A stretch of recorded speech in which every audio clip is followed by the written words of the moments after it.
I personally like better the styling of the Honda Fit Sport. It looks like the Sport to me looks like a Japanese car from the early 2000s, 1990s kind of thing. We have somebody coming.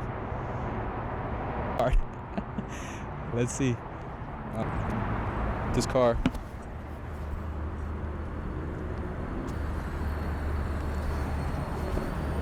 How you doing? We're just filming a video. Is that fine? Just here? I appreciate that.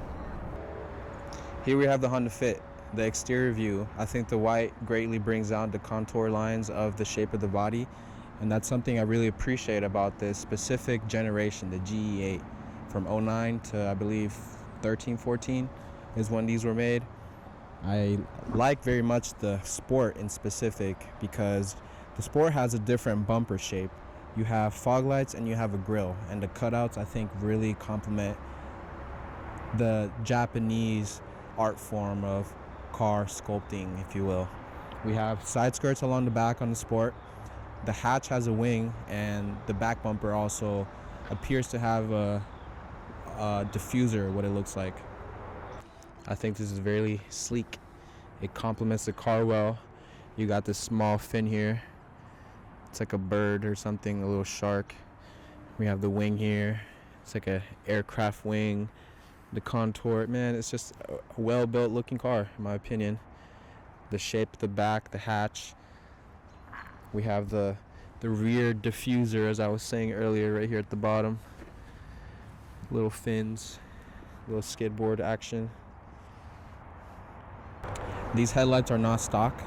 I bought them because I hit some deer that knocked out that right headlight and made a dent on my door that I pulled out. And I saw these and I think they look great with the black housing, the black grille and emblem, the fog lights.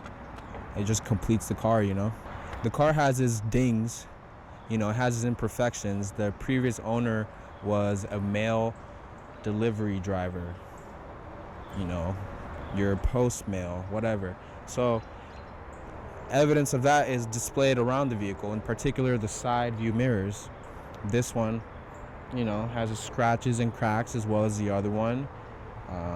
The front bumper has some little things. I've also hit a coyote on the highway going home in the middle of the night, and next thing I know I see a blur from my left side coming in fast, and it was a coyote stretched out.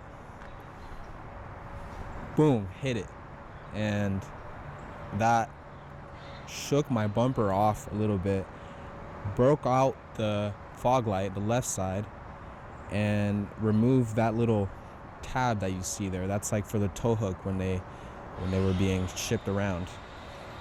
The cover fell off, you know, it cracked the bumper a bit, but you know, it's nothing major, thankfully. This one is discolored in certain parts of the car. Other parts look a bit, you know, off-white, others closer to white. There's not really a gloss on most of the car. It's mostly matte, and I've noticed that with other white Honda Fits I've seen on the road, they also have this degraded paint for some reason on the white. I've seen blue ones, orange ones that have clear coat peeling on the roof and on the hood. So it's definitely you know, a cheap car the way it was built. So the paint's not gonna be of quality. But that doesn't matter really, because this car is, to me, has been a commuter. I can stuff things in the back, cram it with tools, get in muddy, whatever, you know, I need to do, and not have to feel like I need to take care of it or feel like it can't be touched by the elements, you know. And that's something I appreciate because I can relax in a way. If I were to have, you know, brand new Corvette or whatever, brand new this or that, I would feel really limited by what kind of energy goes into it. I'll be worrying about it so much, you know. With this, it's fine. I still take care of it. I wash it, I vacuum it, I treat it well. I just don't invest in that kind of high maintenance energy. And that's something great about this car as well. It's really dependable, it's reliable. It has not left me stranded, really. Although I did blow up the engine, and that was my fault because I relied on the digital meter that tells you how much oil life you have left. I relied on that. In reality, I had a leak and I was on a road trip, and so I was pushing it up a mountain pass, kept dropping gears to keep up, pushed the engine, and that, with low oil, just toasted it. Luckily enough, I found, for cheap, a replacement engine with the same miles, or about the same miles as this one on the body. And I did that in about 2 days. The whole removal and replacement part of that engine. It's hard to work in there because it's tight. Certain things are easy. The plugs, right? This whole section has to come off. This plastic has to come off. Under the hood, there's more components that need to be removed in order to get to the spark plugs. Move this paneling here to get under to the tray, remove the tray, and else what, to be able to get to the plugs that are back there. In other vehicles, that is much more easy to access as it's right in front of you. That's another thing about this car, is just certain things are harder to get into because of the space. And I think that for its reliability, I think it's a trade-off that has and holds its value for how little needs to be done, other than your basic oil changes, tire rotations, brake pads, anything small related, So I think the trade-off is equal in a way. So I'm 6 foot tall, and you see the height difference, right? There's not much. This car I can comfortably extend my arm out like this. That shows you relative to size what we're looking at. It's got big doors from what I see. They're really light though. They're big but light. This metal, really easily dentable, and also really easy to pull dents out. So if we come around here, this is what I see when I'm about to get in, right? It's low to the ground in a way. I come in and sit. I don't have to do much effort to crawl in. So here's how I sit in here, comfortably enough. I'd say if you were about 6'3" and up, you might have a difficult time in the position because I'm all the way back right now. My legs have about, a 65-degree bend to them. Comfortably reach the clutch all the way down, and I normally sit a bit closer towards the middle like this. Headroom, I have about a hand width of headroom, so about that much. So it's it's comfortable. I don't feel squeezed in or trapped in here. I actually feel snug for what it is in the cabin, in the cockpit, and everything is easily reachable for me. Reach over here in the door, reach the control module here, and turn around with ease of access and reach back if I need to. No problem.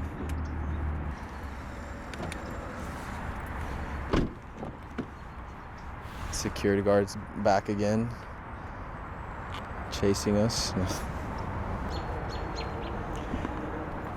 So in the fit, the back is definitely tight. If I sit in here, my legs at our 90-degree angle, my back is definitely vertical. There's no mechanism to adjust the backrest. This is how you sit. Seatbelt will come over like this, and you're snug. I've fit 3 people here before, 3 grown adults, and it's doable, and you definitely feel the weight of the mass of people in the car while you drive. For long road trips, it would not be comfortable to sit back here for extended hours. The car is already small, light, and not as comfortable, so it's doable, but obviously you would choose your battle. 2 people for sure can sit comfortably here, no problem. Now, as far as the space goes, space is vicious, like I was saying. There's another fit right there, fit gang. Fit. Yeah. You know, there's even a forum on Reddit that's called Things That Fit. And look, another fit brother right there. I'm telling you, this car is great. There's a forum on, what do you call that? There's a subreddit called Things That Fit, where basically fit owners will take photos and post them of the things that they were able to cram into the vast space in the back. I would even call it vicious. The amount of space in here is vicious for this car. A lot of things can be done. A lot of damage, a lot of potential can be done with the amount of space in this car. You know, I think this car is definitely slept on. People sleep on the Honda Fit. I don't know why. I don't sleep on it. I slept in it for sure, and I'll show you the kind of space that you get in here in this car. This seat right here, these wonderful seats, can go up in that configuration. Both of them are up. You can stow plenty of things. You can get creative with what you can put in here. And they also fold down, revealing all the space that's in the back.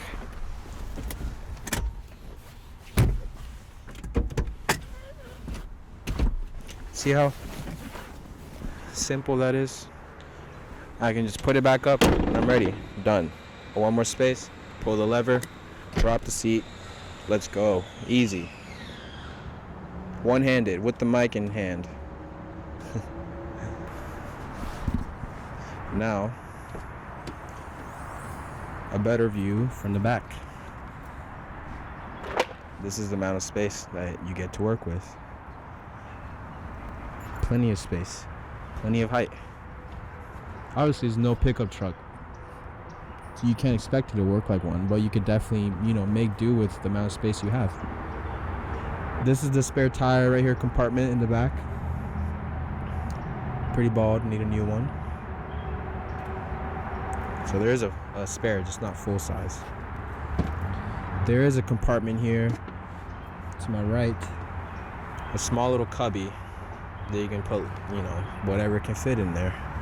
Not much, but it's something. And these tabs and this ridge here on both sides are to put a cover screen for the back cargo. So that's pretty neat. I will demonstrate what my 6 foot tall body looks like in here laying down, okay? So I'm scooching up the seats. Scooching to open up more room, right? So this is me, 6 foot tall, laying down comfortably. I can sleep in here no problem. All I would need is to add some sort of filler in the back, maybe luggage, and maybe a pillow right here to make this an even surface all the way to the back of the seat. Same for this side. My preferred orientation is this way for some reason. So this is how I slept in here before, at a diagonal. My head is not hitting anything back here. My legs are, completely straightened out at this point. And I can just relax, put some padding on the ground, whatever I need to get comfortable. I can sleep like this. I could sleep like this too. Comfortably, as long as I rearrange everything back here, and I can sleep well. Plenty of space. I can even, sit erect in here with about 5 fingers width, chilling. There's definitely a lot of space in here, potential. To get out of here, it's a brand new day. Boom.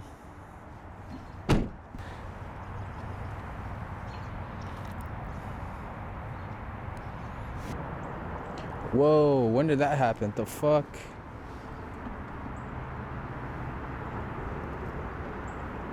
That's new. It's gonna connect. Drivability. First things first. Road noise. So while driving, the NVH of the car is quite high, and NVH means noise, vibration, harshness. It's a form of measuring how much of road travel comes into the cabin of the vehicle. So for the Fit, in my experience, it feels almost like I'm driving on coilovers that are stiff, because bumps can easily be felt within the cabin and in the seats while driving, especially on long road trips. I'm not sure how much you can hear of the noise that's coming into the cabin while driving, but it's not too bad.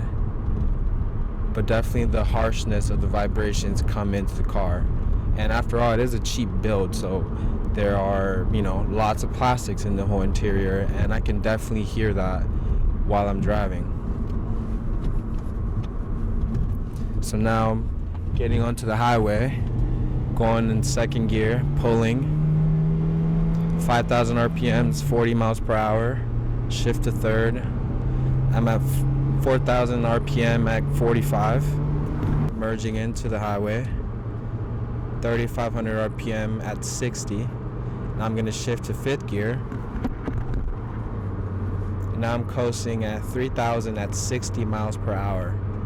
So the noise, I'd hear a lot of wind noise coming in, and obviously that is greatly reduced with music.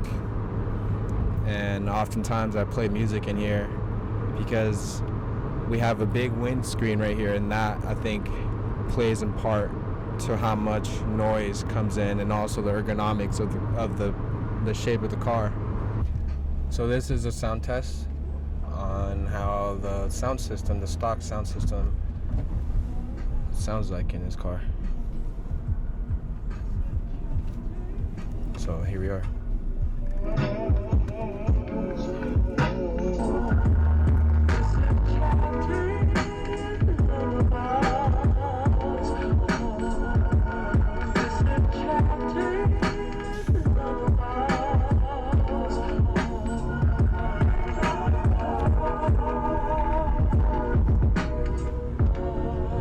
I'm feeling cozy because right now it's warm. The music, the bass hits really nice, and the music as well muffles the road noise. So everything feels sealed in, and I can appreciate that about the car. Yeah, it's crazy, pay no mind to the enemy. They feed off the fear that be promoted heavily. We are here to thrive. Coasting right now, it's 65 miles per hour, a little over 3,000 RPM. Want to go up to 80, see how that feels. And at this point, I can definitely hear the engine and feel it starting to stress. And it's not a bad thing with this car because it likes to be peppy, just like a Miata, one of my favorite cars. It's a peppy car. It's very nimble. And on the highway, I'm reminded of that nimbleness because the car is, it's narrow, a bit tall for what it is in its shape, and so it's easily swayed by the winds. I can feel it a little bit right now. It's a bit windy, and it's something that's sketchy, and it's helped a lot that I upgraded the tire size to a bigger tire than stock. I read on the forums that helps a lot, and it definitely did. It allowed the car to feel much more planted and a bit more wide, a little stocky, like a pit bull or something. So there is some sway, definitely while driving at higher speeds. The car tends to sway, and I think there are a few upgrades that can be done to minimize that. And it can be scary at times, and definitely the plus side of it I see is that it allows me to be more mindful of how I drive. This car, at this point, I'm very used to it and can predict how the body will react and what I need to do to counter that reaction. And you know, that comes with time, knowing the car and driving the car itself. So now I'm gonna open it up to 80 miles per hour. It gets there, you know, it's not a fast car, but it does it. Right now I'm at 3,900 RPM at 80 miles per hour. You know, if you're coasting like this on a long road trip, which I've done, it's, you know, you get used to it, and if you need to drop a gear, go faster, and I'm talking for manual transmissions, then there's no problem. The little engine will scream its little heart out and do what it can to get you to the speed that you want to be at. And I appreciate driving this car. It's slower, it's slow, but I don't need to be going ridiculously fast. For what reason? So the car is slow, and I appreciate driving a slower car fast. I feel to get a lot more out of the car because I'm opening up to higher and more powerful use by pushing the car. I definitely have pushed this car, especially on ramps and off ramps, hugging the inside corner of the curve, and you know, coasting through back roads. I love to do that, and this car definitely shines in that element. And I can only imagine what simple upgrades could do to the handling of this car, because it's made to handle. It's you know, it's in its own class, and nothing stands up to the Honda Fit, honestly. I'll put this over there. Nothing compares to this car in its own class. You know, I think it reigns that class itself, because there's not another build like this, and I'm not sure if there would be. I think that at least in the US, you know, for many of the reasons as you have seen, this car is on its own level and cannot be matched. That's a passive blow to the automobile industry, that this car cannot be matched. You think you can match it? Whoever's watching this? Will it be you, Toyota? Mazda? In the US market, at least. So, the Fit has a really buttery shifter. Look at that. I'm barely adding any resistance. And then the fact that I also have this armrest that comes up and down. I can rest my forearm here and place my hand on the shifter. And so now I'm gonna take off, and first, look at that. Clutch feels really light on this car. The engaging point is right basically towards the end of its travel. Second gear, 2 fingers, easy. There's no other car that I've driven that's like this. The ability to just be able to easily swipe like that without much effort. I don't have to reach far, you know. I have a Ford Ranger with the extended shifter, and it feels like I have to travel to another county to go get the shifter to come to where I wanted to. The internals are made of plastic, I've noticed. I took it apart and re-lubed it. I added Honda grease into the shifter mechanism. It's really comfortable to shift like this. I don't have to do much. I can just relax, sit back, put this armrest back up. My arm is just here. All this room. Boom, boom, boom. Just, I can relax. But my hand can relax, and my back and legs and bottom do not get to relax, because this car is not really comfortable. The seats are really rigid, and especially on long road trips, you'll feel it. I get all stiff, and the NVH from the road comes up into the car. I absorb that through the seat rather, and you'll feel it.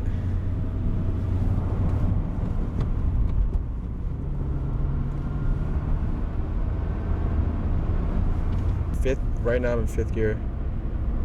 Yeah, 40 miles per hour. It feels comfortable. Coming to a stoplight here. Downshift to fourth. Let the clutch out. Third. Neutral. Easy. This thing's buttery. So there is a blind spot with the fit, and that is this A-pillar that we have here. That A-pillar is obtrusive. It's hard to see any pedestrians or anything that might be in that direction because it's thick, right? And just the angling from the position that the driver is in, it's hard to see anything beyond that. You have to kind of look around on both directions to see anything. There's been times where I almost could have ran into a pedestrian on a bicycle or walking, or not really a car. Cars are bigger, but that A-pillar limits visibility, right? And then towards the back as well, we have this pillar, B-pillar, that when I'm merging lanes, I look this way and the pillar's right there. It creates a blockage right here when I look to the left. Not so much to the right because I have a greater view of vision, but that's another blind spot there. And then towards the back where the quarter window is, that's also another blind spot when I look in that direction. Again, not the same for the right side as much because I have greater view, but definitely on the left side to look in that direction. The back rear view mirror is adequate for its size. It's definitely small, but I think it's greatly placed in conjunction with the shape of the rear view windshield. And the side mirrors, they work. Nothing to complain about there. There are lots of windows in this car. This car is a greenhouse in the summer. And the AC does not really shine in this realm because there's so much open space for sunlight to come in, especially in this massive front windshield we have. A lot of the heat comes in and collects into the dash and just ruminates in the car, especially with the angle, the slope of the glass. It allows more light in. It's almost like it's like horizontal rather than vertical. And so the AC does not really work great. Opposite enough, in the winter time, it's nice to have these big open windows to let sun in. It gets really toasty rather fast, especially when there's a lot of sun exposure. I've drove this car a lot during the summer. I went to Texas from North Carolina, 16-hour drive, and I really got to experience what this car is like on long trips. And just being with the car for so long, I was able to connect with it and learn a little bit more about it. And I was able to comfortably carry what I needed to camp for a whole month. I had tools with me. I had my tent. I had my clothing. I had books and shoes and just gear needed for a whole month's trip of camping. And I was able to fit all that comfortably and also have the space to sleep in the back whenever I needed to rest, which is great. As long as you have accommodation skills of organizing, then you're able to then maximize the amount of space you have to work with and make it work. Whoa, what is this dude doing? Get there while you can. I feel him. You gotta do what you can when you got to. This guy too. Let's go. Everybody. Everybody's on it. And you gotta stay on it, while driving. It's a bit challenging. Holding a mic, shifting gears, steering the wheel, staying on topic, and paying attention to the road.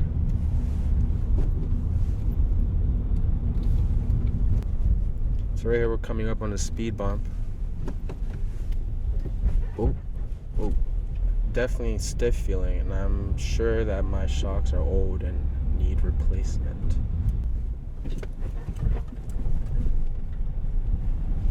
Fit. Hello, Fit brother. So here's a quirk of the car that I have grown to appreciate in a way, even though it's been annoying. So basically, something is going on in the mechanism, maybe the actuator. It works, it unlocks and locks, but it makes a sound when I unlock it or lock it. For example, locked it.